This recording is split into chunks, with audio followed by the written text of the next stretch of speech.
الحمد للہ رب العالمین الصلاة والسلام علی اشرف الانبیاء والمرسلین وخاتم النبیین سیدنا و مولانا علی رسولہ الکریم وأہل بیتہ الطیبین الطاہرین المعصومین المظلومین اما بعد فقال اللہ تبارک و تعالی فی کتابہ المجید و فرقانہ الحمید بسم اللہ الرحمن الرحیم ان الدین عند اللہ الاسلام صدق اللہ العلی العظیم۔ درود پڑھیے محمد و آل محمد۔ اللہم صلی اللہ علیہ وسلم۔ تمام حاضرین اپنی حفظ و سلامتی کے لیے، مملکت پاکستان کے استحکام کے لیے، مقامات مقدسہ کی حفاظت کے لیے، علماء حق کی حفاظت کے لیے، تمام حاضرین کی تمام شرعی حاجات کی بجاوری کے لیے، بیماروں کی شفا کے لیے، خصوصاً جن مومنین نے دعائے صحت کی اپیل کی ہے ان سب کی شفا یابی کے لیے، خصوصاً عدیل حیدر اور محمد حاشر جو اس وقت علیل ہیں، ان کی صحت و سلامتی کے لیے، تمام مساجد و امام بارگاہوں کی، عزاخانوں کی، عزاداروں کی حفظ و سلامتی کے لیے، مملکت پاکستان کے استحکام کے لیے، دشمنان دین امریکہ، اسرائیل اور تمام ظالمین کی ان کے ظلم سمیت نابودی کے لیے، مظلومین کی شجاعت، استقامت اور کامیابی کے لیے، اور امام عصر کے ظہور میں تعجیل کے لیے ایک بار بلندتر محمدی صلوات پڑھیے۔ اللہم صلی اللہ علیہ وسلم۔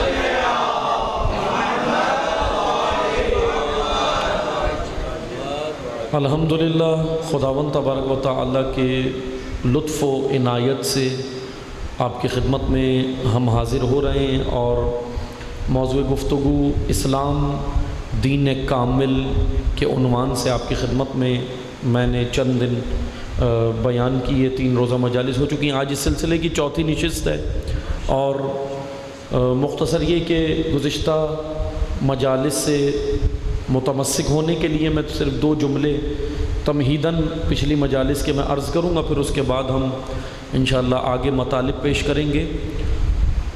دین اسلام ایک جامع اور کامل دین ہے۔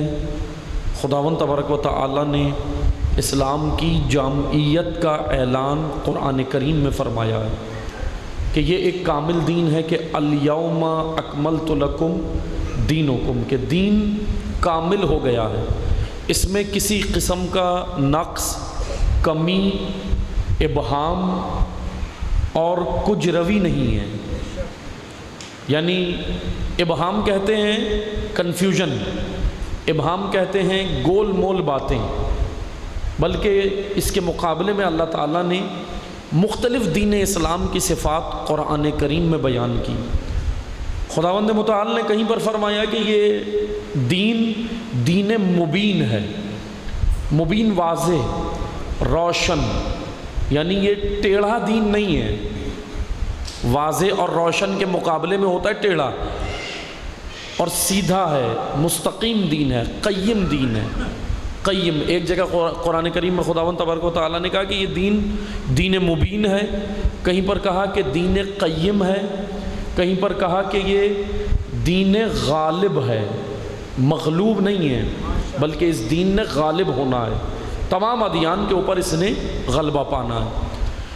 اسی طرح ہم جب دین اسلام کی ان صفات کو دیکھتے ہیں تو پھر ہمیں پتہ چلتا ہے کہ واقعاً دین اسلام ایک مکمل آئین زندگی ہے جو بشر کی نجات کے لیے اللہ نے نازل فرمایا۔ کیونکہ اس سے قبل کہ میں دین اسلام کی مزید تعریف کروں، ہمیں دین اسلام اس وقت سمجھ آئے گا جب ہم اس حدیث کا مفہوم سمجھیں گے، اور مشہور حدیث ہے، حدیث نبوی بھی ہے اور حدیث علوی بھی ہے۔ یعنی یہ حدیث پیغمبر اکرم صلی اللہ علیہ وآلہ وسلم سے، اللہم صلی علی محمد وآل محمد، ان سے بھی نقل ہوئی ہے، اور امیر المومنین علی ابن ابی طالب علیہ الصلوۃ والسلام سے بھی نقل ہوئی ہے۔ اللہم صلی علی محمد۔ دونوں معصوم سے یہ حدیث نقل ہوئی ہے، مشہور حدیث ہے، اور حدیث ہے من عرف نفسہ فقد عرف ربہ، جو اپنی شناخت کر لے وہ اپنے رب کی شناخت کر لے، جس کو اپنی شناخت ہو جائے، جس کو اپنی معرفت ہو جائے، کیونکہ اسلام اللہ نے بشر کے لیے نازل کیا ہے۔ لیکن سوال یہ بنتا ہے کیا مجھے اسلام کی ضرورت ہے؟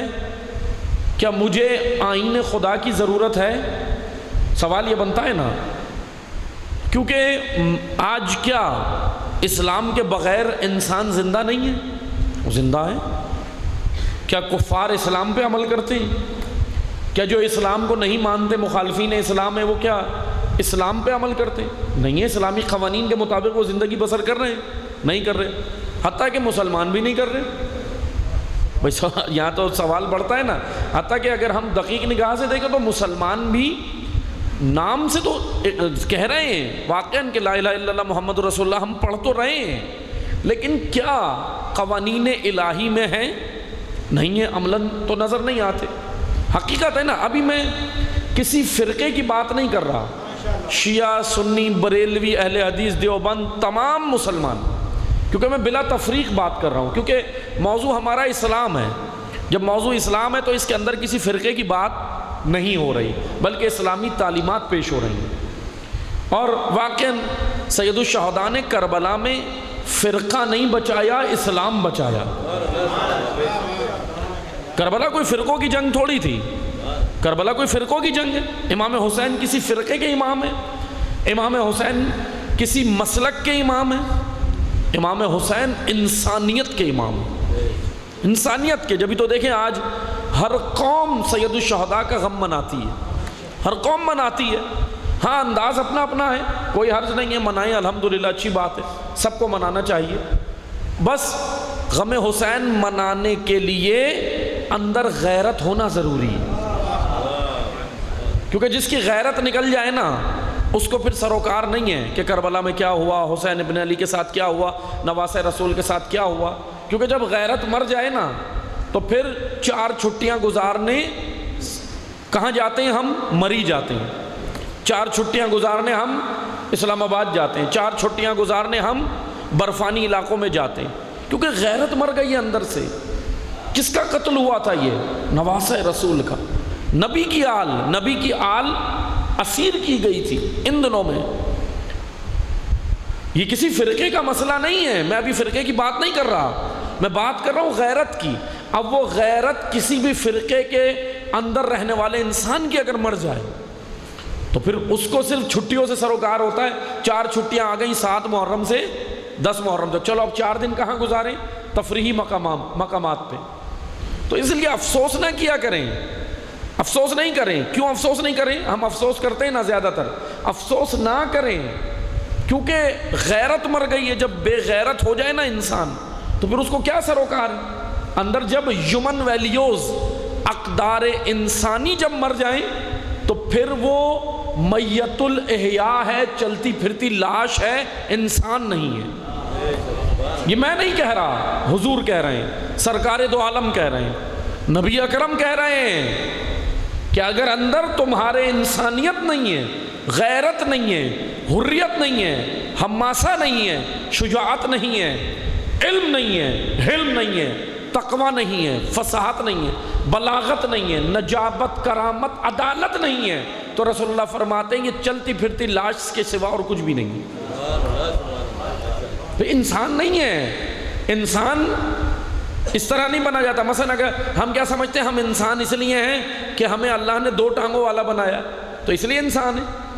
جانور 4 ٹانگوں والا ہے۔ فرق یہ ہے انسان اور جانور میں، ایک ورٹیکل ہے اور ایک ہاریزونٹل ہے۔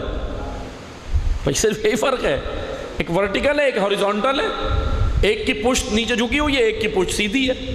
واقعاً ایسا ہے، اس لیے امیر المومنین نے کہا نا کہ جانور میں، حیوان میں اللہ نے شہوت رکھی، فرشتے میں عقل رکھی، انسان میں دونوں رکھی۔ اگر شہوت غالب آ جائے انسان میں، اندر جنگ ہے نا، میں نے بیان کیا تھا عقل اور شہوت کی جنگ، اگر شہوت غالب آ جائے، عقل مر جائے، مغلوب ہو جائے، علی کہتے ہیں یہ جانور سے بدتر ہے، اور اگر عقل غالب آ جائے، شہوت مغلوب کر لے، تو فرشتے سے افضل ہے یہ انسان،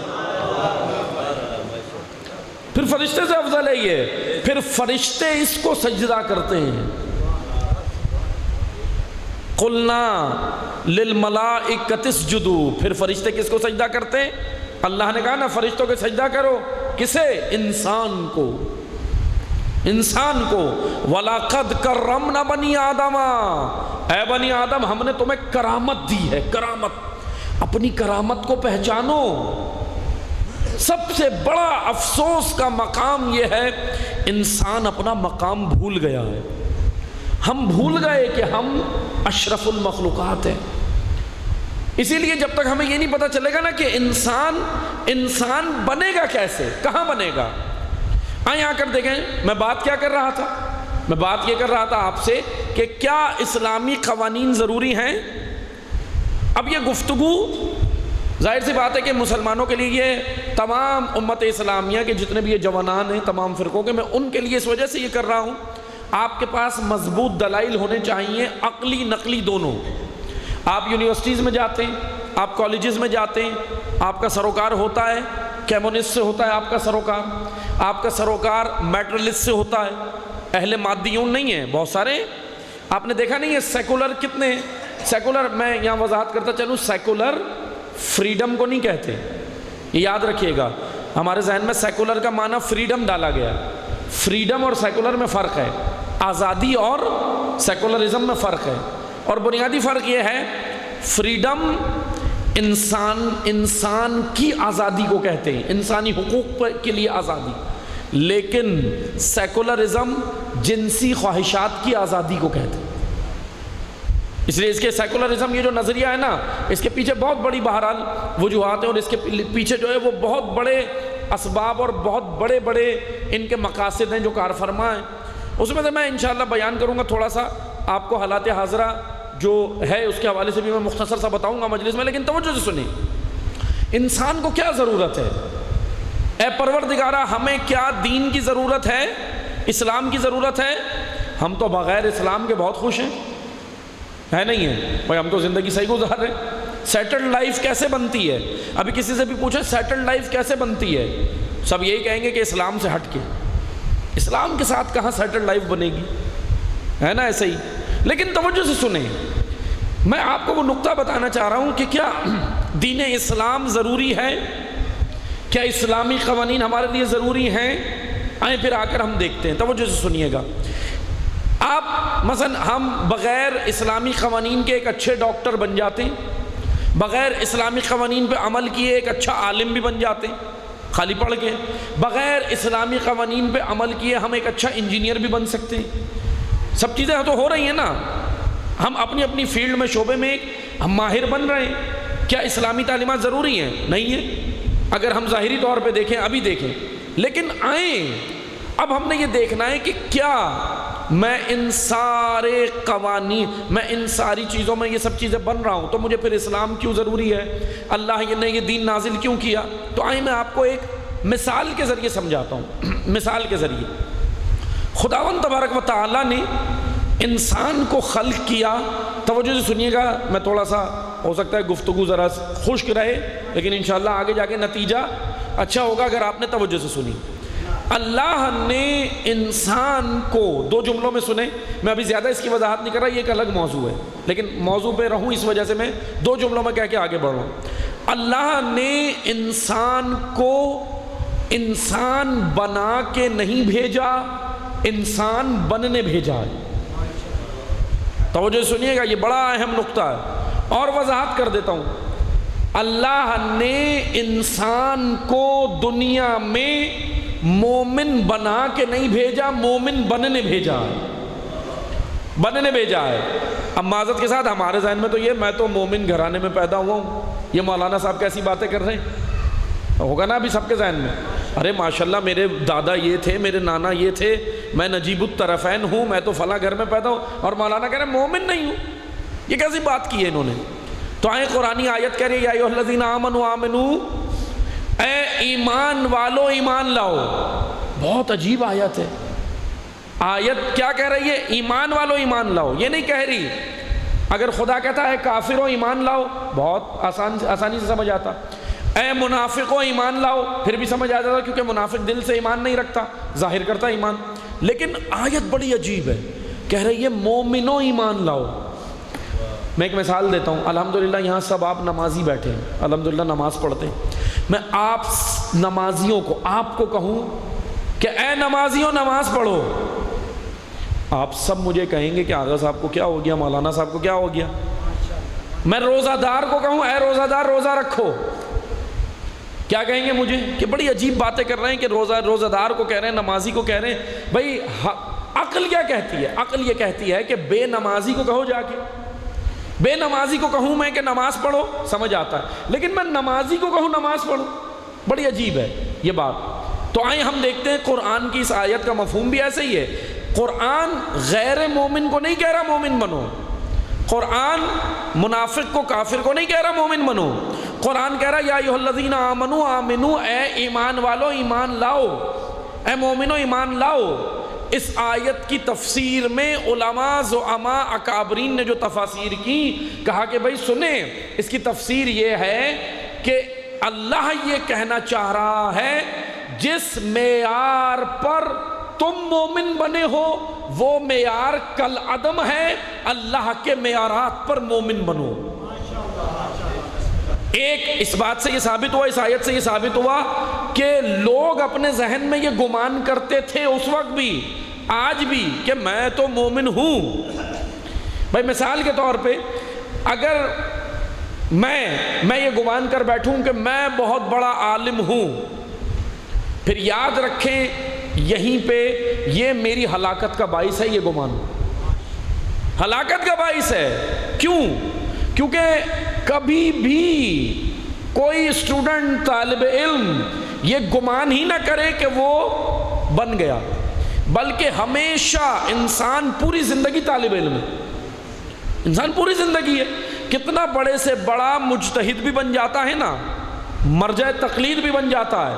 آپ دیکھیں مرجع تقلید کے جملے دیکھیں کتنے تواضع اور انکساری کے ساتھ کہتے ہیں. علماء ان کی تواضع دیکھیے کتنا علم ہوتا ہے، اور اس علم کے باوجود وہ کہتے ہیں کہ ہم طالب علم ہیں. یہ جملہ کہتے ہیں نا، یہ تواضع ہے، یہ انکساری ہے اللہ کی بارگاہ میں. اور واقعاً ایسے ہی ہے، ہم سب طالب علم ہیں. عالم فقط اللہ کی ذات جس کے پاس سارا کل علم ہے، یعنی منبع علم خدا ہے، باقی کوئی بھی منبع علم نہیں ہے. باقی سب طالب علم ہیں، سب طالب علم ہیں. لیکن توجہ سے سنیں، اگر میں اپنے اندر یہ احساس کر لوں کہ میں عالم ہوں، میں ہلاک ہو گیا. کیوں؟ کیونکہ میں پھر آگے جستجو نہیں کروں گا، اسٹرگل نہیں کروں گا، کوشش نہیں کروں گا میں. لیکن اگر میں نے اب یہ میرا جملہ آپ کوٹ کر لیں، کسی بھی فیلڈ میں آپ ہیں، چاہے آپ یونیورسٹی میں پڑھ رہے ہوں، چاہے کالج میں پڑھ رہے ہوں، چاہے دینی مدرسے میں پڑھ رہے ہوں، سب کے لیے یہ ایک جملہ ہے کہ ہرگز یہ گمان نہ کریں کہ میں بن گیا. ہمیشہ پوری زندگی اسی احساس کے ساتھ جئیں کہ میں نے بننا ہے، میں نے اور آگے بڑھنا ہے، میں نے اور آگے بڑھنا ہے. اسلام اتنا جدید دین ہے، مولا علی کہہ رہے ہیں کہ مومن کے 2 دن ایک جیسے نہیں ہوتے. مومن کے 2 دن ایک جیسے نہیں ہوتے.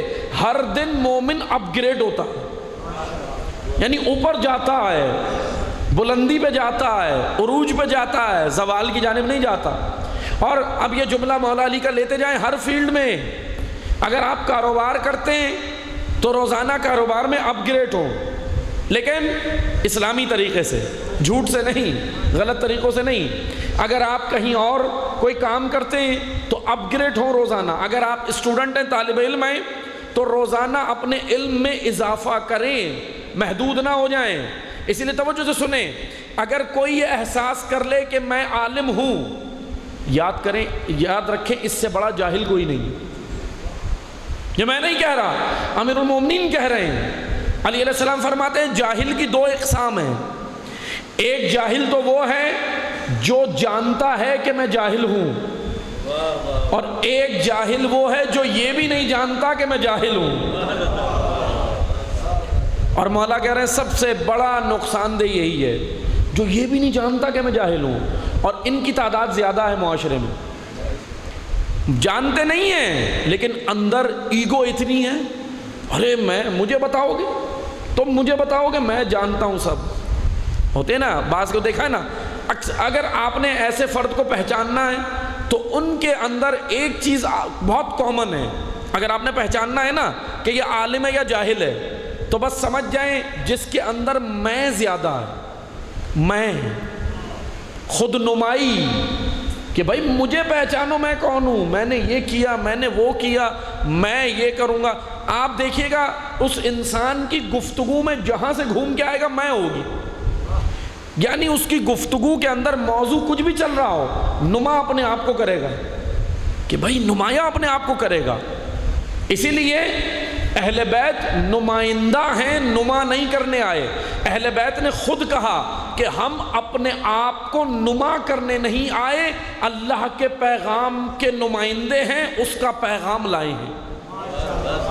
آپ دیکھیں کسی بھی امام نے لوگوں کو یہ نہیں کہا کہ ہم سے جڑو، کہا اللہ سے جڑو، اللہ کی راہ سے جڑو. ائمہ کے آپ دیکھیں اہل بیت کا تواضع دیکھیں، ان کے ساری دیکھیں کتنی ان کے ساری ہے، کتنا تواضع ہے.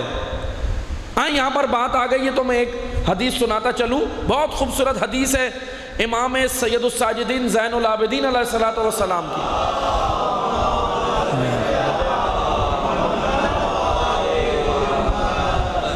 سید الساجدین علیہ السلام فرماتے ہیں اے لوگوں، ایھا الناس، ہم سے محبت. ہم کون؟ اہل بیت.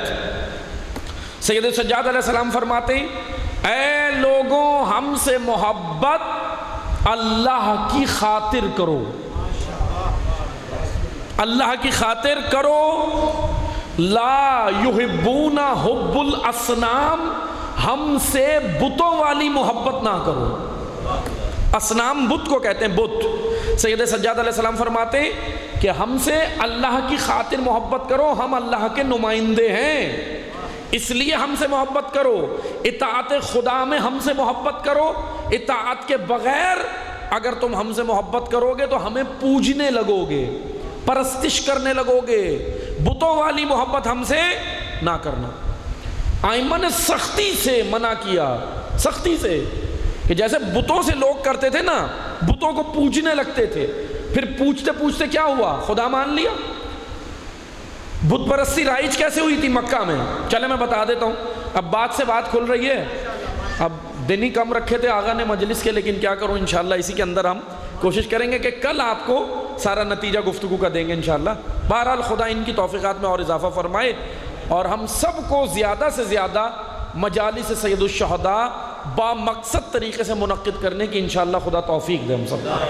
بس توجہ سے سنیں، بت پرستی مکہ میں تھی نہیں. مکہ میں تاریخ کہتی ہے بت پرستی نہیں تھی.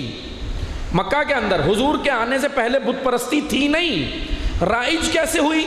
میں بس یہ جملہ بتاؤں گا، پھر اس سے ذرا ایک نتیجہ بھی دوں گا.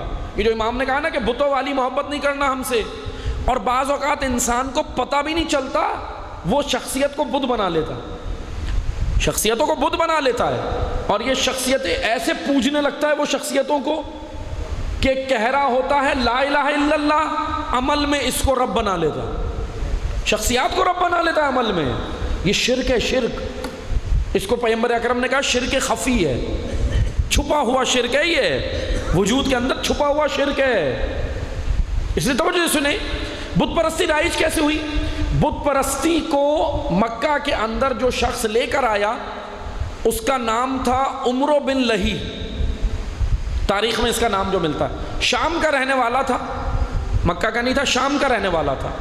اچھا، مکہ کے اندر 3 قسم کے عرب آباد تھے، عرب بائدہ، عرب عاربہ، عرب مستعربہ. توجہ سنیے گا، یہ کون سی نسلیں ہیں؟ یہ 3 عرب کے جو نسلیں تھیں. یعنی یہ میں حضور کے آنے سے پہلے بتا رہا ہوں، قبل از اسلام بتا رہا ہوں. تاریخ تھوڑی سی تاریخ اس لیے پڑھ رہا ہوں تاکہ ہم پتہ چلے کہ تاریخ میں ہوا کیا اور آج ہم نے کیا کرنا ہے. عرب بائدہ یہ وہ عرب ہیں جن کو قرآن نے قوم عاد و سمود کہا ہے. یہ ان کی نسل سے عرب بائدہ تھے جو آ کر آباد ہوئے مکہ اور اس کے اطراف میں. دوسرے ہیں عرب بائدہ، عرب عاربہ. عرب عاربہ ان کو بنی قحطان بھی کہتے ہیں، عرب بائدہ کو. عرب بائدہ یہ تاریخی نام ہے ان کے. عرب بائدہ بنی قحطان ہیں، اور عرب بائدہ جو ہیں یہ حضرت نوح کی 7ویں پشت سے ہیں، حضرت نوح علیہ السلام کی 7ویں پشت. اور عرب مستعربہ یہ تیسری قسم ہے، تیسری کیٹیگری ہے عرب کی جو مکہ میں آباد تھی. یہ عرب مستعربہ جن کو بنی عدنان کہتے ہیں، بنی عدنان، معد بن عدنان کی اولاد. یہ حضرت اسماعیل علیہ السلام نبی خدا ان کی 40ویں پشت میں ہیں، اور اسی نسل میں پیغمبر اکرم کا شجرہ ہے. بنو ہاشم، حضرت ہاشم کی جو اولاد ہیں بنو ہاشم کہلاتے ہیں نا، رسول اللہ بنو ہاشم کہلاتے ہیں نا. قریش کے اندر 2 شجرے ہیں. قریش کا نام قریش نہیں تھا، ان کا نام فہر ہے، فہر، فا را فہر، لقب قریش تھا. قریش کے فہر کے ایک بیٹے تھے، ان کا نام تھا قصا. قصا کے 2 بیٹے تھے، عبد مناف اور عبد دار. عبد مناف کے 2 بیٹے تھے، ہاشم اور عبد شمس. ہاشم کے بیٹے عبد المطلب، عبد شمس کا بیٹا امیہ. قریش اس طرح یہ شجرہ آیا. اب بنو ہاشم اور بنو امیہ اس طرح 2 شجرے اب چلے ہیں اس خاندان میں. اوپر سے قریش ہے اور نیچے سے پھر بنو ہاشم اور بنو امیہ بنتے. یہ عرب مستعربہ کہلاتے ہیں. بنی عدنان، معد بن عدنان کی اولاد ہے، اس لیے بنی عدنان کہلاتے ہیں. اس یہ حضرت اسماعیل کی 40ویں پشت میں ہیں، نبی خدا حضرت اسماعیل. اب توجہ سے سنیں، یہاں پر مکہ میں بت پرستی نہیں تھی. مکہ میں صائبیت ایک دین تھا، قرآن کریم نے بیان کیا ہے. میں ابھی وقت نہیں ہے کہ اس کی وضاحت کروں، لیکن یہ حضرت یحییٰ نبی خدا کے پیروکار ہیں، صائبین. پھر صائبین کے اندر فرقے بنے، 2 ہو گئے، ایک موحد ایک مشرک. یہ صائبین کا الگ داستان ہے. صائبین کیا کرتے تھے کیا نہیں کرتے تھے وہ پوری داستان وہ ایک الگ ہے. میں ابھی اس کی ڈیٹیل میں گیا تو مجلس کا ٹائم ختم ہو جائے گا. پھر اس کے بعد مکہ کے اندر صائبین بھی تھے. مکہ سے مراد پورے عرب خطے میں صائبین تھے، یہود تھے، یہودی تھے. یہودی زیادہ مدینہ اور اس کے اطراف میں آئے تھے، کیونکہ یہودیوں کی اسٹریٹجی شروع سے بڑی پلاننگ بڑی زبردست تھی یہودیوں کی.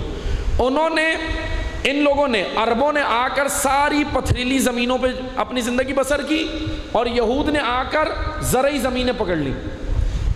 جتنی زرعی تھی، خیبر، تیمیہ، فدق، تینوں زرعی زمینیں تھیں، زراعت کے حوالے سے بہترین. یعنی یہود کی بزنس کے حوالے سے اسٹریٹجی شروع سے بڑی قوی ہے. وہ نوکریاں نہیں کرتے، وہ کہتے بزنس کریں گے. اب پتہ نہیں انہوں نے چھٹے امام کے قول پہ عمل کیوں کر رہے ہیں. امام ہمارے امام ہمیں کہہ رہے ہیں کہ بزنس کرو، کاروبار کرو، مضبوط ہو، نوکر مت بنو. یعنی اسلام اتنا آزاد دین ہے. یہ جو دوسرے بلیم کرتے ہیں نا اسلام میں آزادی نہیں ہے، اسلام تو اتنا آزاد ہے، اسلام تو ترجیح بھی کاروبار کو دیتا ہے، نوکری کو نہیں دیتا. اسلام تو اتنا آسان دین ہے، آزاد دین ہے. اسلام کے اندر کتنا فریڈم ہے. ابھی بہرحال موضوع بڑا طویل ہے لیکن وقت ذرا محدود ہے، اس لیے ورنہ یہ بھی ایک موضوع ہے کہ اسلام میں فریڈم کتنا ہے، حقوق کیا چیز ہے اور پھر فریڈم کیا چیز ہے. اسلام نے بڑے خوبصورت شعار نہیں لگائے، خالی نعرے نہیں لگائے، حقیقت میں یہ چیزیں دی بھی ہیں. لیکن یہ جو آج آزادی کے نعرے جو یورپ اور یہ لگا رہے ہیں نا، یہ صرف نعرے ہیں، یہ دھوکہ ہے، یہ جھنڈے ہیں، فلیگ ہیں. ان کی باتوں میں نہیں آئیے گا. یہ اریاں کر دیں گے، خواتین کو کر دیا، کرنے دیا. فیمنزم کے نام پہ کیا کر رہے ہیں؟ عورتوں کے حقوق، عورتوں کے حقوق جاننے آؤ. عورتوں کے حقوق تم جو آج آ کے نعرے لگاتے ہو فیمنزم کے نام پر، سب سے پہلے یہ بتاؤ تمہارے آبا تو وہ تھے، یہ جو نعرے لگا رہے ہیں نا، ان کے آبا مکہ میں وہ تھے جو عورت کو زندہ گاڑتے تھے، لیکن ہمارے آبا وہ تھے جنہوں نے عورت کو مقام دیا، اور اس عورت کا نام فاطمۃ الزہرا ہے.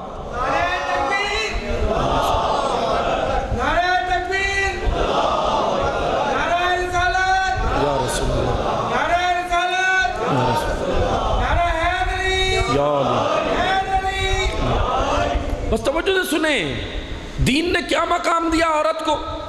یہود یہ کام کرتے تھے، دیگر مذاہب والے بت پرست اور یہ سارے کیا کرتے تھے؟ عورت کو زندہ بچی پیدا ہوتی تھی، مشہور ہے نا، سنا ہے نا سب نے، زمین میں گاڑ دیتے تھے۔ لیکن اسلام نے کتنا مقام دیا، اللہ نے بتا دیا تم عورت کو ڈیگریڈ کرو گے، میں نبی کی نسل ہی ایک عورت سے چلاؤں گا، اور اس ایسی چلاؤں گا جو نہ ختم ہونے والا بحر ہوگا، اور اس نہ ختم ہونے والے بحر کو قرآن میں کوثر کہتے ہیں۔ اللہم صلی علی محمد و آل محمد۔ کوثر ایسے خیر کثیر کو کہتے ہیں جو کبھی ختم نہیں ہوگا۔ کوثر شجرہ طیبہ، کوثر پاکیزہ شجرہ جو کبھی ختم نہیں ہوگا۔ اور آج آ کے دیکھ لیں الحمدللہ، اس کوثر میں شمار ہونے کے لیے خاندان نہیں، کردار چاہیے، کردار چاہیے، ورنہ آج کیا سمجھتے ہیں آپ؟ اس اہل کوثر میں صرف سادات ہیں؟ میں تھوڑی سی کنفیوژن ہے وہ اس کو کلیئر کروں۔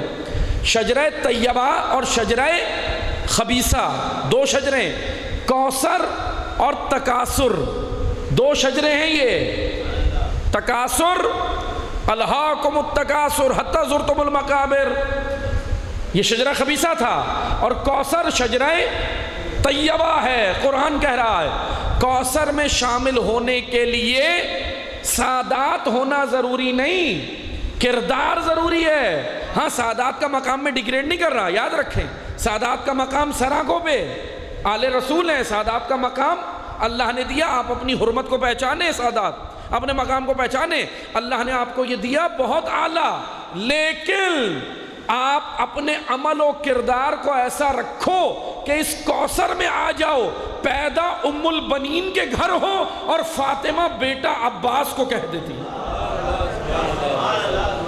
حضرت عباس کوثر ہیں یا نہیں ہیں؟ ہیں یا نہیں ہیں؟ بالکل کوثر ہیں، شک بھی نہیں کریں ذرا سا بھی حضرت عباس کے اہل کوثر ہونے میں۔ اب آپ مجھے بتائیں بھائی، سادات ہونا اور ہے، وہ ایک الگ فخر کا مقام ہے۔ اب میں اس لیے زیادہ وضاحت کر رہا ہوں، پھر کبھی اٹھ کے جائیں اور کہہ رہے مولانا نے تو پتہ نہیں کیا پڑھ دیا، سیدوں کو کہہ دیا کہ کوئی سید کی ضرورت نہیں، ایسے ہی ہوتا ہے نا۔ اس لیے کنفیوژن نہیں ہونی چاہیے، کلیئر سنیں، دوبارہ سنیں کہ آل رسول سادات ان کا مقام اعلیٰ ہے، لیکن کوثر خیر کثیر ہے۔ اس میں شامل ہونے کے لیے غیر سید اپنے آپ کو کمتر نہ سمجھیں، کردار ایسا بنائیں کہ آج اگر نائجیریا میں زاکزاکی غیر سید ہو، عمل ایسا کرتا ہے کہ زہرا کے شجرے میں شامل ہو جاتا۔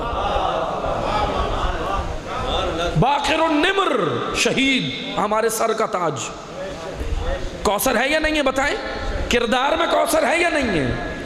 اہل کوثر، اب کوثر سے مراد، کوثر تو فاطمہ زہرا ہیں، لیکن ان کے اہل، ان کے ماننے والے، ان کے پیروکار، ان کی راہ پہ چلنے والے، زہرا نے ولایت کے لیے اپنی جان دی، ولایت بچائی ولی کے لیے۔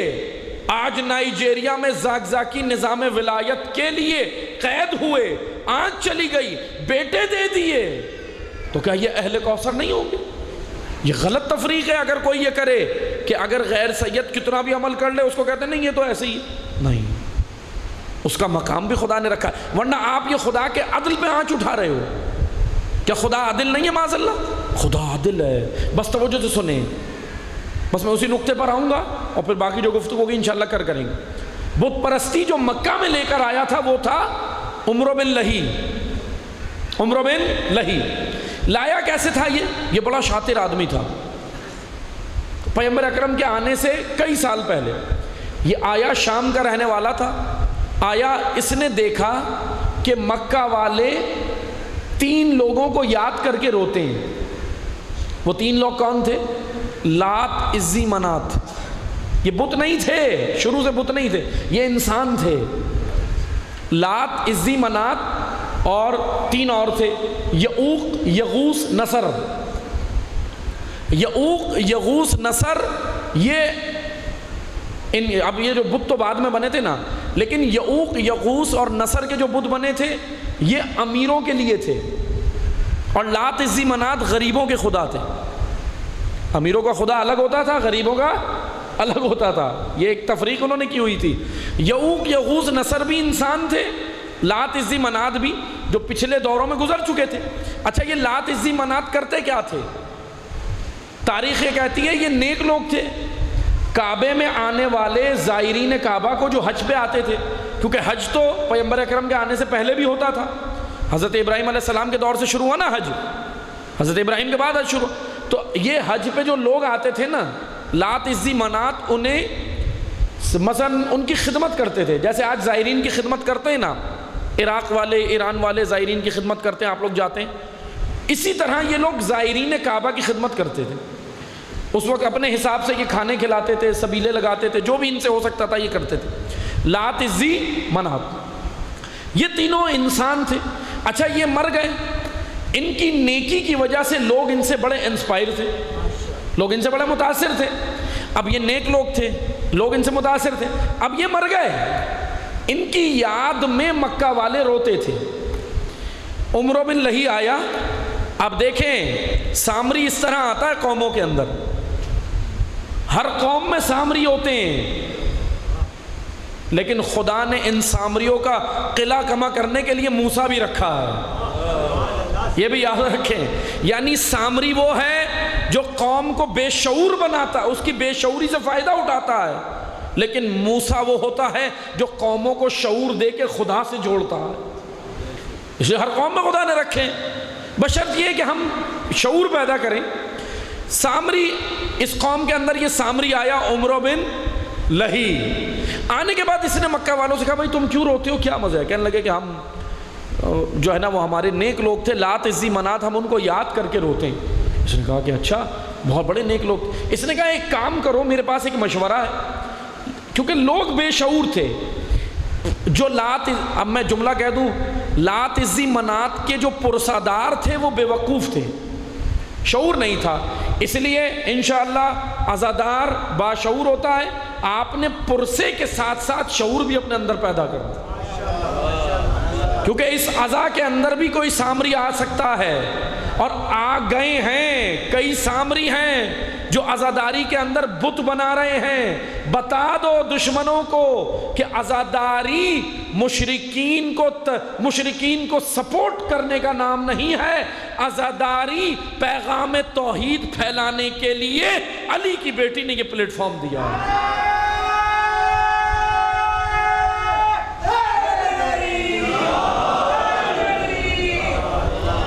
عزاداری مشرکوں کو سپورٹ کرنے کی جگہ نہیں ہے، مشرکین کی موت کا نام عزاداری ہے. بتاؤ جی سنیں، یہ لات عزی منات کے پرسادار رو رہے تھے بیچارے، گریا کر رہے تھے. عمرو بن لہی آیا، کہنے لگا کیوں گریا کرو گا؟ ہمیں بڑی یاد آتی ہے ان کی. اور یہ اس نے بولا کہ کوئی مسئلہ نہیں، ایک کام کرو، ان کے مٹی کے مجسمے بنا لو. مشورہ بہت پسند آیا، کیونکہ شعور نہیں تھا نا کہ آگے جا کے ان مٹی کے پتلوں کا ہوگا کیا. اس کو بڑا مشورہ پسند آیا. کہنے لگے کہ لوگ کہنے لگے کہ مشورہ تو بڑا پیارا دے رہا ہے. کہا کہ اس کو رکھ لو خالی اور دیکھ کے رویا کرو نا. انہوں نے بولا صحیح ہے بھائی، بڑی اچھی بات ہے. لوگوں نے بنائے، بت بنائے. اب میں یہ ہسٹری پڑھ رہا ہوں، تاریخ ہے یہ، مکہ کے اندر بت پرستی کیسے رائج ہوئی. اب انہوں نے بنا لیا بت، جیسے بت بنا لیے تو اس کے بعد یہ جو نسل تھی نا، اس نے ان بتوں کو خدا نہیں مانا تھا، بس روتے تھے، یاد دیکھ کے روتے تھے، آنسو بہاتے تھے بتوں کو دیکھ کے بس، لیکن خدا نہیں مانا تھا. نسل گزر گئی، دوسری نسل آئی، روتے ہوئے گزر گئی، تیسری نسل آئی، لیکن نہ جانے کس نے پہلا سجدہ بت کو کیا. وہ بھی بڑا پسند آیا وہ سجدہ بت کو. ایک نے کیا، دوسروں نے کہا یہ تو بڑا اچھا کام کر رہا ہے، سجدہ کر رہا ہے. اب گریے کے ساتھ ساتھ اب سجدہ بھی. پھر اس نے سجدہ شروع کیا، پھر سجدے سے بات آگے بڑھی، آگے بڑھتی رہی. کہنے لگے کہ بس خدا ہی یہی ہے. آہستہ آہستہ آہستہ آہستہ ان بتوں کو خدا ماننا شروع کر دیا، پوجنا شروع کر دیا، منتیں چڑھانا شروع کر دی، چڑھاوے چڑھانا شروع کر دیے. اور اس طرح مکہ میں 3-4 نسلیں گزری اور بت پرستی رائج ہو گئی. کس طرح ہوئی؟ اتنی ایسے ہو گئی کہ پھر جب ان لوگوں سے جو نسل پوچھتی تھی، جب اس سے پوچھا جاتا تھا کہ یہ بتوں کو سجدے کیوں کرتے ہو، قرآن کہہ رہا ہے، قرآن کہہ رہا ہے، جب ان سے نبی کو یہ آ کے کہتا تھا کہ یہ کیوں کرتے ہو، تو ان کے پاس ایک ہی جواب ہوتا تھا، ہم نے اپنے آبا و اجداد کو یہی کرتے دیکھا ہے، ہمارے پاس کوئی دلیل نہیں ہے۔ لیکن کیا ہم اپنے بڑوں کی پیروی چھوڑ دیں؟ کیا ہم چھوڑ دیں انہیں؟ یہ نبی آ کے ہمیں کیا کہہ رہا ہے؟ بتوں کی پوجا نہیں کرو، اللہ اکبر، کیا ہم چھوڑ دیں اپنے بڑوں کی پیروی؟ انہوں نے بولا ہم نے اپنے حسبنا ما وجدنا علیہ آباءنا، قرآن کہہ رہا ہے حسبنا ما وجدنا علیہ آباءنا، نبیوں کو کہتے تھے بھائی یہ لے کے جاؤ، کون سا دین لائے ہو؟ حسبنا ما وجدنا علیہ آباءنا، ہمارے لیے وہی طریقہ کافی ہے جو ہمارے آبا و اجداد کرتے تھے۔ حسبنا کافی ہے بھائی، یہ کہاں سے لے آئے؟ انبیاء کو چھوڑ دیتے تھے، اور چھوڑ نہیں دیتے تھے، قتل کر دیتے تھے انبیاء کو۔ تاریخ ہے، انبیاء کو قتل کرتے تھے، کس جرم میں؟ نبی کس جرم میں قتل ہوتے تھے انبیاء؟ لا الہ الا اللہ کے جرم میں، توحید بیان کرنے کا جرم ان کا یہ ہوتا تھا۔ بس توجہ سے سنیں، اس طرح یہ بت پرستی مکہ میں رائج ہو گئی۔ ایک سامری آیا، اس سامری کا نام تھا عمرو بن لہی، قوم کی بے شعوری سے کھیلا، بہت رائج ہو گئی۔ سادہ لوگ تھے، نہیں جانتے تھے، آنے والی نسلوں نے، انہوں نے صرف روئے، دوسری نسل نے پھر روئے، تیسری نسل نے ایک سجدہ کیا، چوتھی نسل تو پورا خدا بنا بیٹھی۔ 4 نسلیں گزری، بت پرستی آسانی سے رائج ہو گئی۔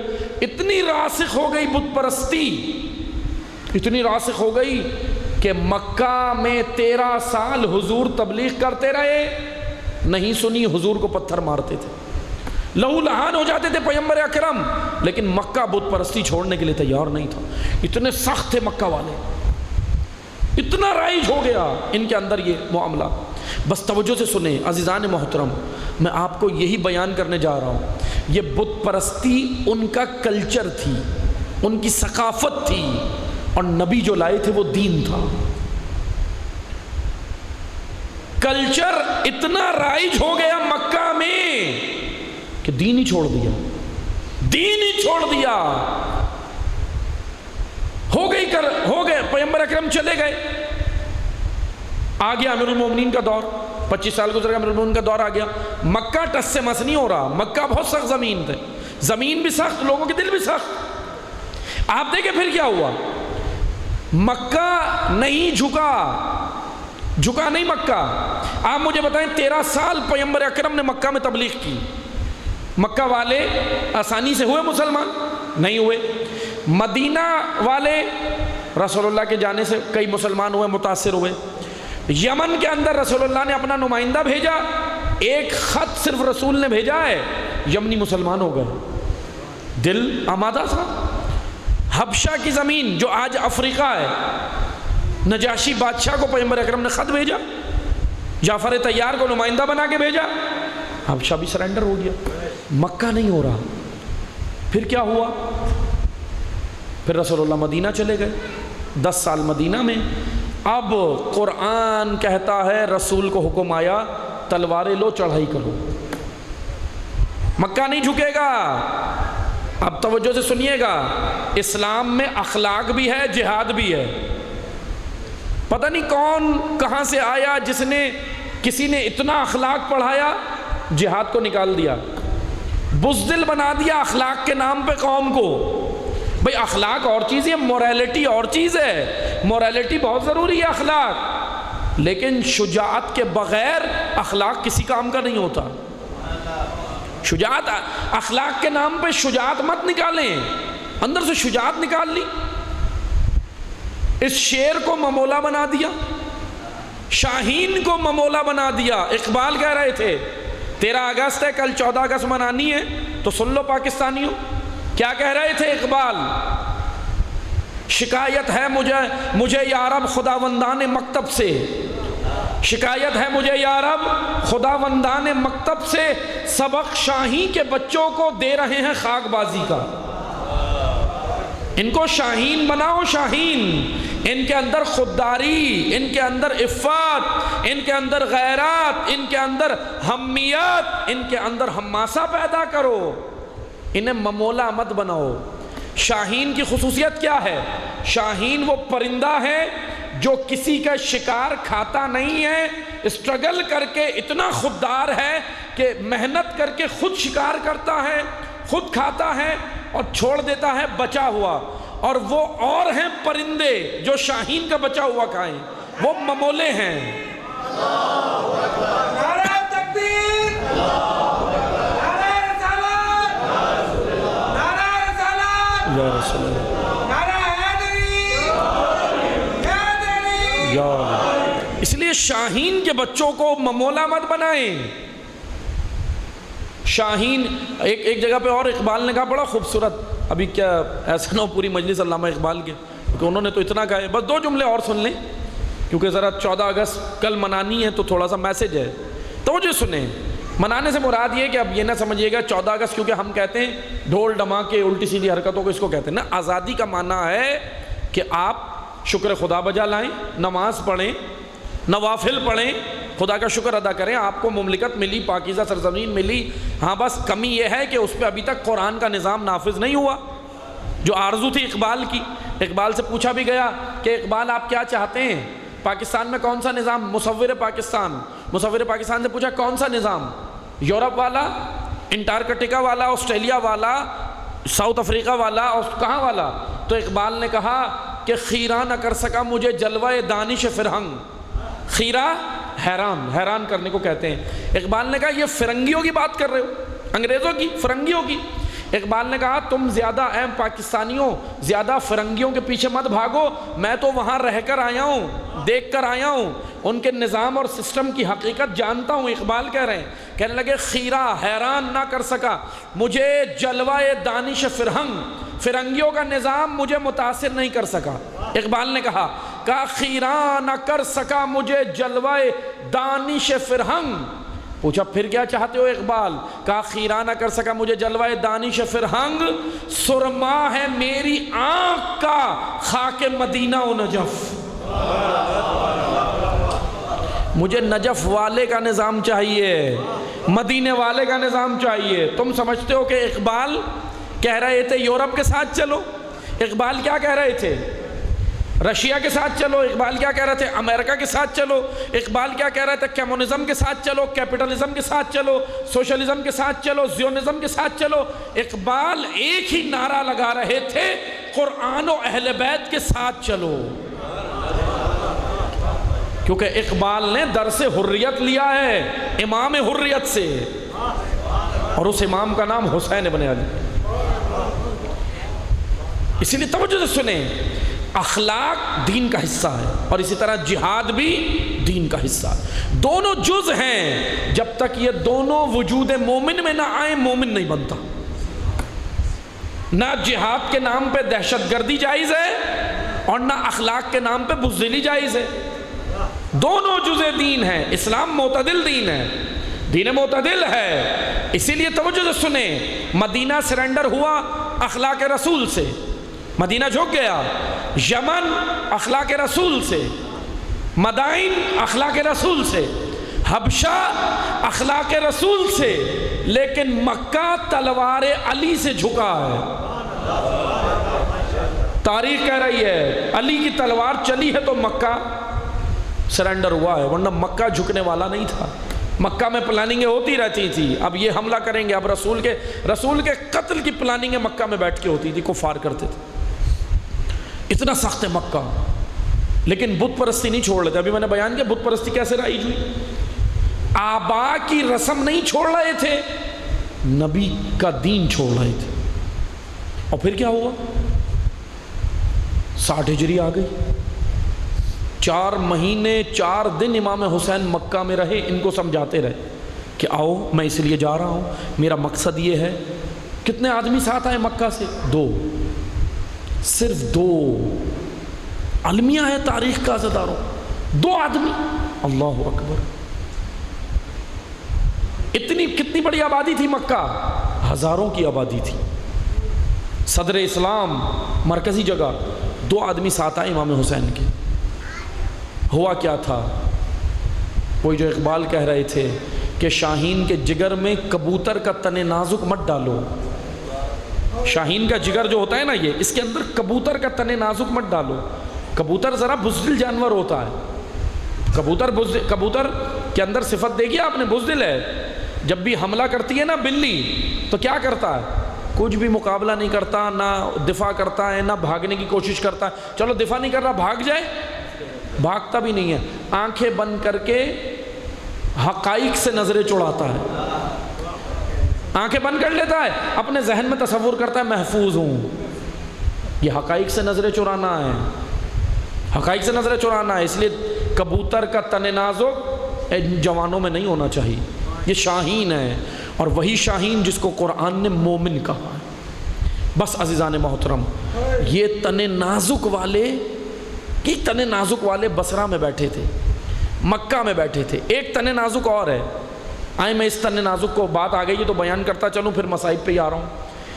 امام حسین راستے سے نکلے، جب مکہ سے نکلے ہیں نا، کوفہ کی جانب رخ کیا، لیکن کوفہ سے جب خبر آئی حضرت مسلم کی شہادت کی، کوفہ میں امام حسین نے اتمام حجت کر دی، نمائندہ بھیج۔ کیا امام کو نہیں پتا تھا کوفہ والے دھوکہ دیں گے؟ پتا تھا، عبداللہ ابن عباس بتا رہے تھے، لیکن اس کے باوجود اگر امام کوفہ نہیں جاتے یا نمائندہ نہیں بھیجتے تو یہی مورخین لکھ رہے ہوتے بھائی کوفہ والے تو چاہ رہے تھے، امام حسین نے خود ان کو ترجیح نہیں دی، امام حسین نے ان کو کوئی رسپانس ہی نہیں دیا۔ امام نے ایسا رسپانس دیا کہ یہ کہا سقتی اہل بیت۔ امام نے ایسا رسپانس دیا کوفہ کو، کوفہ والوں کو جب خط لکھا نا مسلم بھیج کے، تو کہا کہ سنو اے اہل کوفہ، میرے اہل بیت میں جو سب سے زیادہ امین، جو سب سے زیادہ شجاع، جو سب سے زیادہ فصیح اور جو سب سے زیادہ بہترین آدمی ہے وہ مسلم ہے، اور وہ میں آپ کی طرف بھیج رہا ہوں۔ امام نے ایسا رسپانس دیا کوفہ کو کہ اپنا سب سے بہترین آدمی کوفہ بھیجا، حضرت مسلم کی صفات خط میں بیان کی۔ لیکن کیا ہوا؟ کوفہ نے کیا کیا؟ وہی دغا، وہی جو امیر المومنین کے ساتھ کوفہ نے کیا، وہی جو امام حسن مجتبیٰ کے ساتھ کوفہ نے کی، وہی مسلم ابن عقیل کے ساتھ کی۔ امام کو خبر شہادت کی آتی ہے، امام راستہ موڑ لیتے ہیں، اب کوفہ نہیں جا رہے امام۔ لوگوں نے جب راستے میں پوچھا کہ کہاں کا ارادہ ہے، سید الشہداء نے زہرا کے بیٹے نے کہا وہیں جاؤں گا جو اللہ کا ارادہ۔ کوفہ کا رہنے والا ایک بڑی شخصیت ہے، بہت بڑی شخصیت ہے، اس کا نام ہے عبید اللہ ابن حر جوفی۔ عبید اللہ ابن حر جوفی، نام یاد کر لیں اس کردار کا، بس میں یہ کردار پڑھ کے مصائب پہ آ رہا ہوں، توجہ سنیں، اس کردار کا نام یاد کر لیں، عبید اللہ ابن حر جوفی، کوفہ کا رہنے والا تھا۔ اس نے امیر المومنین کا جب دور تھا نا، لیکن تھے بہت نیک آدمی، نمازی تھے، پرہیزگار تھے، تہجد گزار تھے، قرآن کی تلاوت کرتے تھے، سارے نیک اعمال کرتے تھے، یعنی گناہگار نہیں تھے، خدا نخواستہ بے دین نہیں تھے، دیندار تھے۔ آئیں اب دیکھیں، توجہ سنیں، عبید اللہ ابن حر جوفی سے امام کی راستے میں ملاقات ہوئی۔ عبید اللہ ابن حر جوفی امام سے راستے میں ملے، انہوں نے ایک راستہ اختیار کیا تھا۔ جب مسلم ابن عقیل جب کوفہ آئے تھے نا، انہوں نے، اب یہ دیکھیے گا، یہ طبقہ ہمارے ہاں سب سے زیادہ اکثریت اسی طبقے کی ہے، ہمارے ہاں سے مراد ہمارا معاشرہ۔ انہوں نے کہا کہ عبید اللہ ابن زیاد کا ساتھ دوں گا تو دین جائے گا، کیونکہ معرفت رکھتے تھے، جانتے تھے، کہنے لگے دین جائے گا، کیونکہ مسلم نمائندہ حسین ہے، دین جائے گا، لیکن اگر مسلم کا ساتھ دوں گا تو جان جائے گا، مال جائے گی، اولاد جائے گی، زندگی جائے گی۔ انہوں نے سوچا ایک درمیانی راستہ نکالتا ہوں، کسی کا ساتھ نہیں دیتا، غیر ذمہ دار، یعنی درمیان سے ایک راستہ نکالتا ہوں۔ اس راستے والے کو ہم کہتے ہیں خاموش اکثریت، سائلنٹ میجورٹی، غیر ذمہ دار لوگ جو کوئی ذمہ داری نہیں لیتے، جو نہ حق کا ساتھ دیتے ہیں اور نہ باطل کا، نہ حق کا نہ باطل کا۔ مولا علی کے دور میں بھی تھے یہ، امام حسن مجتبیٰ کے دور میں اکثریت انہی کی تھی، جبھی تو امام حسن مجبور ہو گئے تھے صلح پہ، ورنہ امام چاہتے تھوڑی تھے صلح کرنا۔ اسی طرح امام حسین کے دور میں یہ بڑی شخصیتیں تاریخ اسلام کی، عبید اللہ ابن حر جوفی، اب انہوں نے راستہ یہ اختیار کیا کہ جب مسلم آئے نا کوفہ، یہ کوفے سے باہر نکل گئے، کوفے سے باہر نکل گئے اور کوفہ سے باہر آ کر اپنا خیمہ ڈالا، پڑاؤ ڈالا، وہیں پہ قیام کیا، ایک مقام پہ یہ بیٹھ گئے، ایک مقام پہ یہ بیٹھ گئے۔ انہوں نے کہا اپنا ذکر کرو، اپنا ورد کرو، اللہ کی تسبیح پڑھو، چھوڑو یہ سارے سیاسی مسئلے ہیں، یہ سارے سیاسی مسائل ہیں نا۔ حسین ابن علی کہہ رہے ہیں یزید وقت سے حسین حکومت وقت سے ٹکرا رہے ہیں۔ ابھی میں اس لیے ٹرانسلیٹ کر رہا ہوں عام زبان میں کہ یہ سب باتیں ہمارے معاشرے میں ہوتی ہیں، ہم حق اور باطل کو پہچانتے نہیں ہیں اور بس یہ کہہ دیتے ہیں کہ بس چھوڑو جی یہ تو سیاسی مسئلے ہیں، ہم اس میں نہیں پڑھتے۔ عبید اللہ ابن حر جوفی نے کہا کہ یہ تو سیاسی مسئلہ ہے، میں اس میں پڑھ کے کیا کروں گا، اپنا ذکر و ورد دیکھو اور اپنا بس ایک دن جب مر جائیں گے تو سیدھا جنت جائیں گے، اچھے اچھے کام کرو، اچھی عبادت اپنی کرو۔ بہرحال یہ نکل آئے، چھوڑ دیا انہوں نے۔ اب یاد رکھیں میرے کہنے کا مقصد یہ نہیں ہے کہ خدا نخواستہ آپ کوئی نماز ہی چھوڑ دے اور کہے کہ یہ نہ، بلکہ عبادتیں یہ بہت ضروری ہیں، عبادتیں ہی تو انسان کو انسان بناتی ہیں۔ بس یاد رکھیں عبید اللہ آ کے بیٹھ گئے کوفے سے باہر، امام حسین کا اسی راستے سے گزر ہوا۔ اب دیکھیں خدا نے کیسے اتمام حجت کرانی تھی، خدا نے کیسے ان لوگوں کے جواز چھیننے تھے، جو بچنا چاہتے تھے نا، خدا نے امام حسین کو وہیں سے گزارا۔ اللہ نے بھی ان کو بچنے کا کوئی راستہ نہیں دیا کہ کل کو تم یہ نہ بول دو ارے امام حسین آتے نا تو میں ضرور ساتھ دیتا، مجھ سے تو ملے ہی نہیں۔ ایسے لوگ تھے، یہ بولتے بعد میں، خدا کا کرنا ایسا ہوا کہ امام کا گزر اسی راستے سے ہوا جس پہ یہ اپنے خیمے لگا کے بیٹھے تھے، قیام پذیر تھے۔ امام وہاں سے گزرے، امام کی راستے میں۔ اب یہ کتنی بڑی شخصیت تھے، توجہ سے سنیے گا۔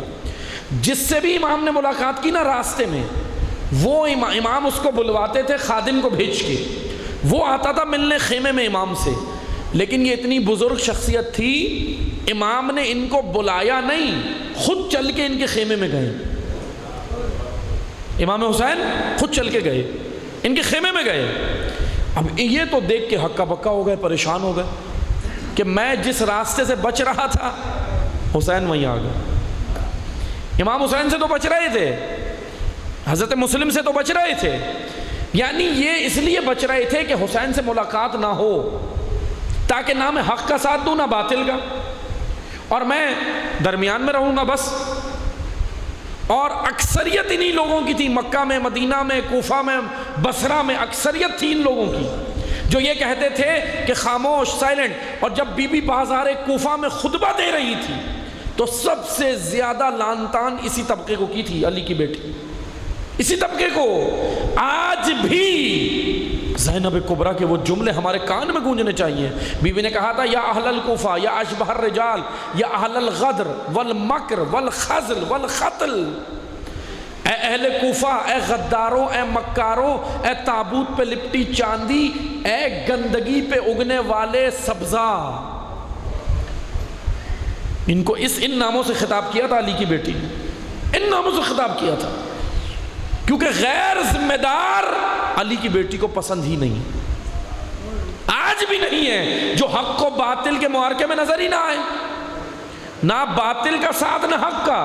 بھائی کہیں ایک جگہ تو ہونا کم از کم، فیصلہ کرو، یا تو باطل کے لشکر میں جاؤ یا حق کے، ایک جگہ ہو جاؤ، دونوں جگہ اپنی ٹانگیں پھنسا کے مت رکھو۔ سجدے اللہ کو ابلیس سے یارانہ بھی، یہ بتا کس سے عبادت کی جزا مانگے گا؟ حسینیت یزیدیت ایک ساتھ نہیں چل سکتی، نہیں ہو سکتا، نہ کوئی درمیانی راستہ آپ نکال سکتے ہو۔ ایک طرف حسینیت ایک طرف یزیدیت ہے، فیصلہ کر لو، درمیان میں کوئی راستہ نہیں ہے۔ یہ غلط راستے ہیں درمیان میں جو ہم نے بنائے ہیں۔ عبید اللہ ابن حر جوفی سے امام حسین ملے، پریشان ہو گیا کہ امام خود آ گئے، کھڑا ہو گیا، یہ کھڑے ہو گئے، احتراماً کھڑے ہو گئے، جانتے تھے نا نواسہ رسول، کھڑے ہو گئے احتراماً۔ تاریخ میں ان کی عمر امام حسین سے زیادہ ملتی ہے، تقریباً تاریخ جو کہتی ہے یہ 70 سے 75 یا اس سے بھی زیادہ ان کی عمر ذکر کی گئی ہے، 80 کے قریب۔ اتنے بزرگ شخصیت تھے یہ، انہوں نے رسول اللہ کا دور بھی دیکھا تھا، انہوں نے مولا علی کا دور بھی دیکھا تھا، اتنی بزرگ شخصیت تھے یہ، اہل کوفہ تھے، کوفہ کے رہنے والے تھے۔ انہوں نے سارے ادوار دیکھے تھے، خلفاء کے دور بھی دیکھے تھے، مولا علی کا دور حکومت بھی دیکھا تھا، امام مجتبیٰ کو تنہا ہوتے ہوئے بھی دیکھا تھا، تنہا ہو گیا زہرا کا فرزند، یہ سب دیکھا تھا۔ اب کربلا ہے، شاید اگر کربلا آ جاتے نا تو شاید ازالہ ہو جاتا، پچھلی خاموشی کا ازالہ۔ اللہ ہدایت بار بار دیتا ہے انسانوں، سن لو اے عزادارو سن لو۔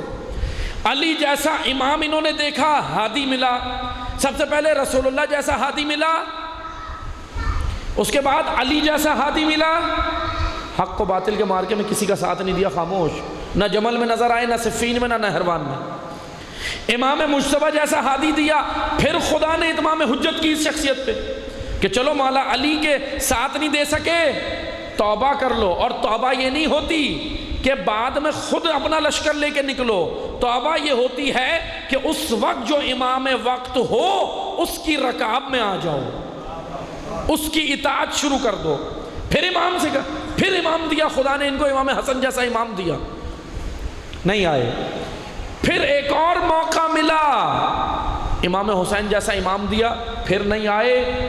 اللہ نے پھر موقع دیا، سید سجاد جیسا امام دیا، پھر نہیں آئے۔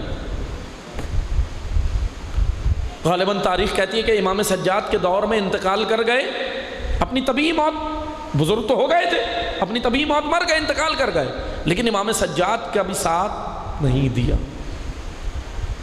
اطاعت۔ اس وقت بھی ازالہ نہیں کیا، خدا نے 5 ہادی، 5 رہبر، 5 امام، 5 ولی ان کو زندگی میں دکھا دیے، دیکھ لو، ایک کے بعد ایک ہادی، ایک کے بعد ایک ہادی۔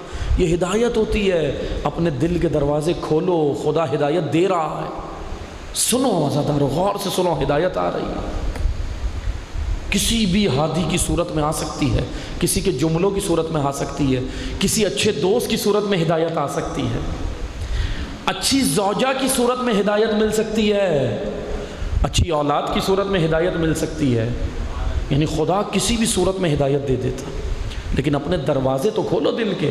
اب دیکھیں کیا ہوا، امام جب آئے نا خیمے میں، یہ کھڑے ہو گئے، امام سے ملاقات کی، امام سے پوچھنے لگے مولا کہاں کا ارادہ ہے؟ امام نے بتایا نوانیس، کربلا کا ایک نام جو امام حسین نے اپنے خطبوں میں سب سے زیادہ لیا ہے وہ ہے نوانیس، نام یاد کر لیں کربلا کا، نوانیس۔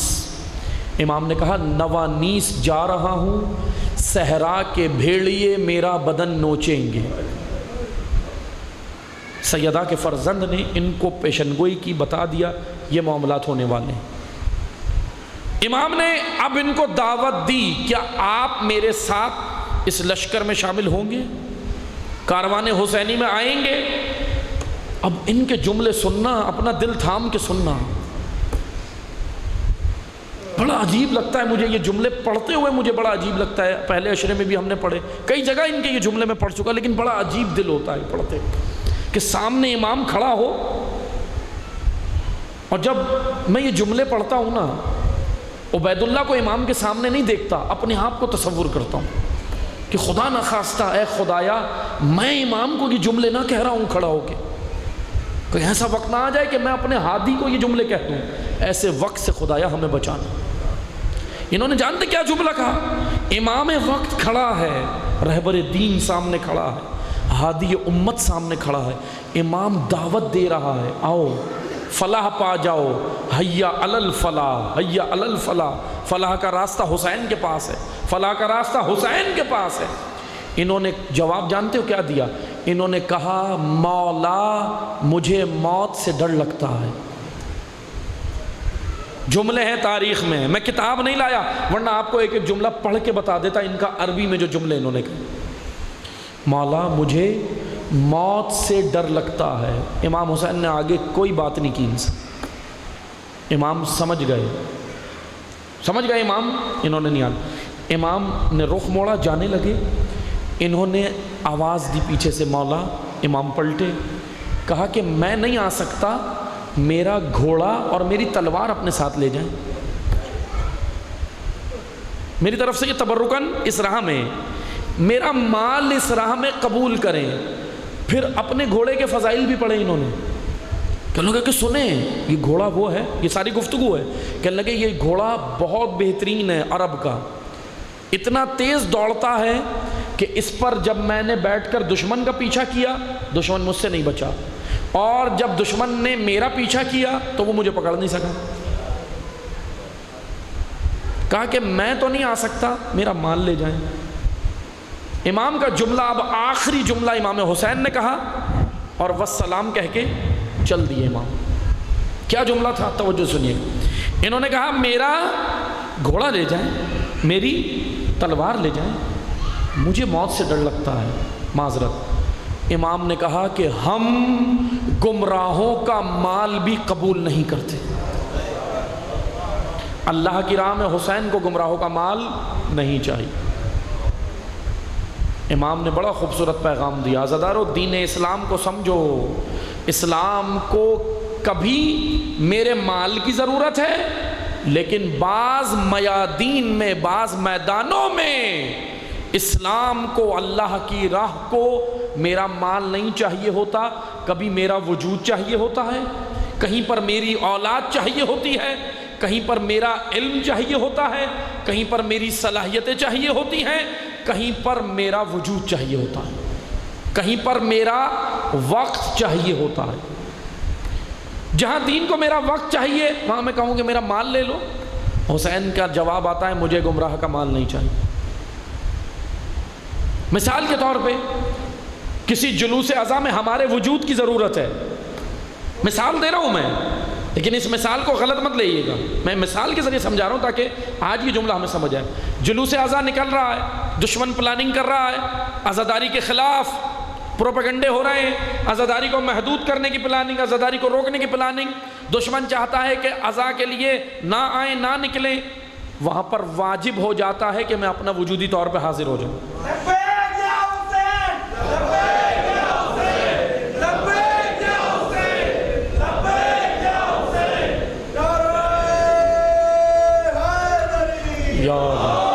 لیکن وہاں پہ کیا چاہیے؟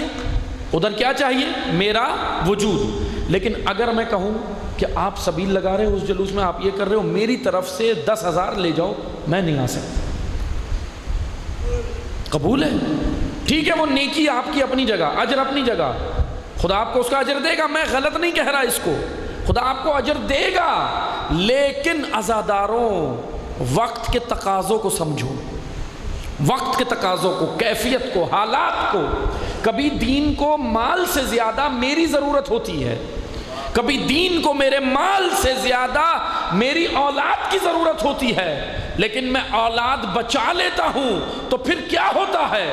جب میں اپنی اولاد بچاؤں تو پھر اکبر جاتا ہے اس راہ میں، پھر علی اصغر جاتا ہے، پھر قاسم جاتا ہے، پھر اون و محمد جاتا ہے۔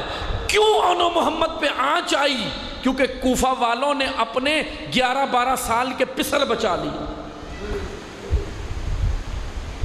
کیوں 6 مہینے کا اصغر گیا ہے؟ کیونکہ کوفہ کی ماؤں نے اپنے 6 ماہ بچائے۔ لیکن یاد رکھو، حسین تو سرخرو ہو گئے، حسین تو جنت کے سردار ہیں، حسین تو شہزادے ہیں، جنت کے تقسیم کرنے والے ہیں یہ خاندان۔ لیکن یہ بتاؤ جو نہیں آئے انہوں نے اپنے ساتھ کیا کیا؟ انہوں نے اپنے ساتھ کیا کیا؟ اپنا فیصلہ کرو۔ خدا کے دین کو میری ضرورت نہیں ہے، مجھے اللہ کے دین کی ضرورت ہے۔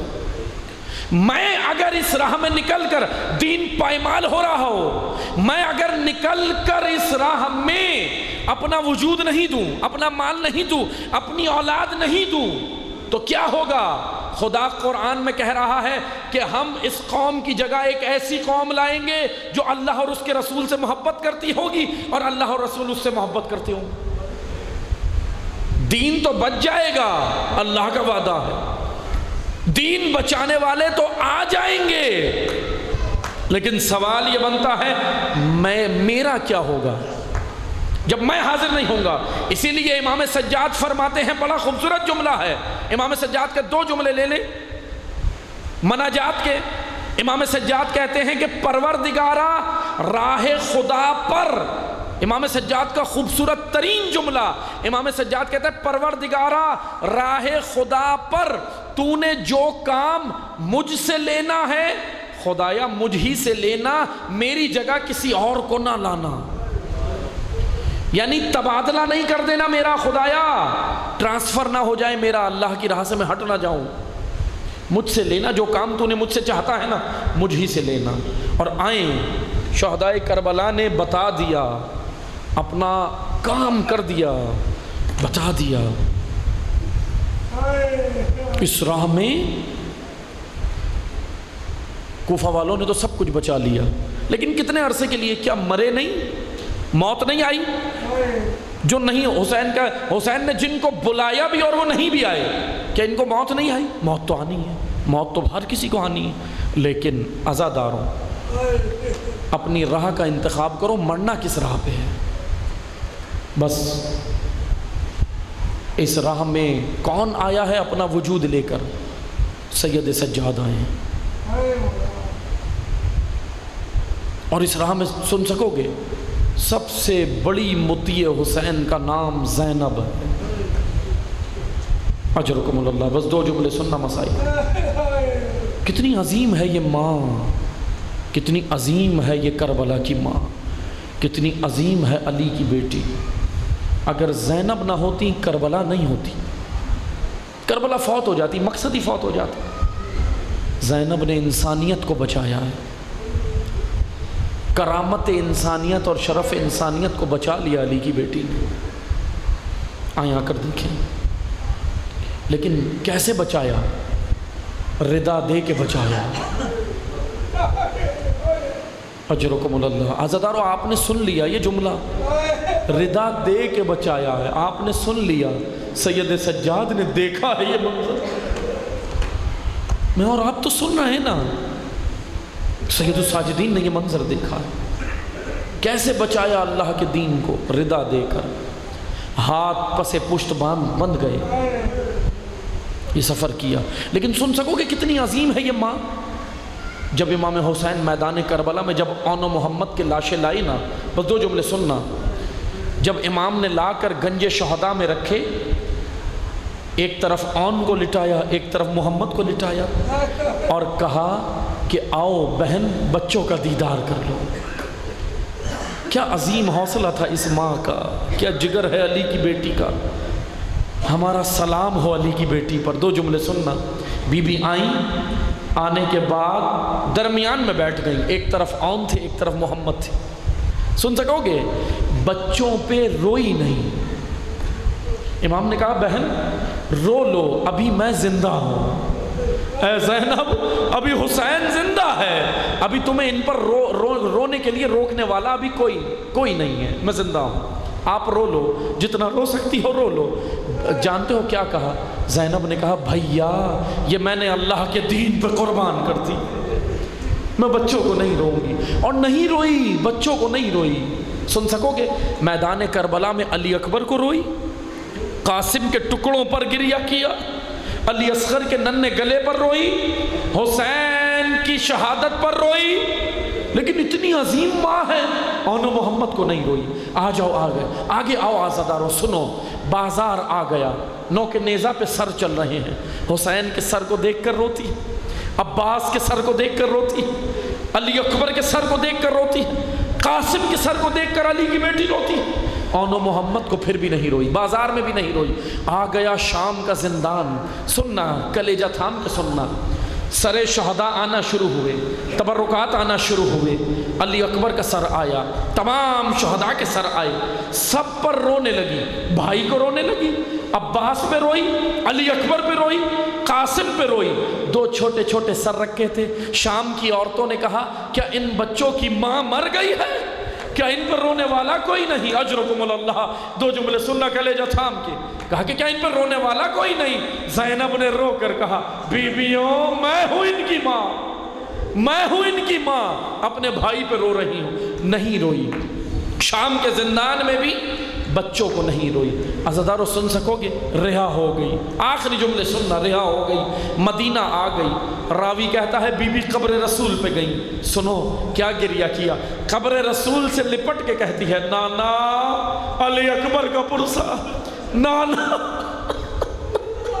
نانا عباس کے بازوؤں کا پرسا، نانا علی اصغر کے ننھے گلے کا پرسا، نانا حسین کی کٹی رگوں کا پرسا۔ لیکن راوی کہتا ہے میں سنتا رہا لیکن اونو محمد کو نہیں روئی۔ کتنی عظیم ماں ہے، نہ کربلا میں بچوں کو روئی، نہ بازار کوفہ میں بچوں کو روئی، نہ بازار شام میں بچوں کو روئی، نہ زندان میں بچوں کو روئی، نہ مدینہ آ کے بچوں کو روئی۔ لیکن سننا، آخری جملہ سننا، قبر رسول سے ودا ہوئی، روایات میں ہے، مقاتل میں ہے، قبر رسول سے ودا ہوئی، گھر پہ گئی، جیسے ہی دروازہ کھلا حجرے میں داخل ہوئی، ایک ماں تھی کتنا برداشت کرتی، چھوٹے چھوٹے بستر دیکھے، رہا نہیں گیا، کربلا رخ کیا اور سر پیٹ کے کہا واہ اونا واہ محمد واہ علی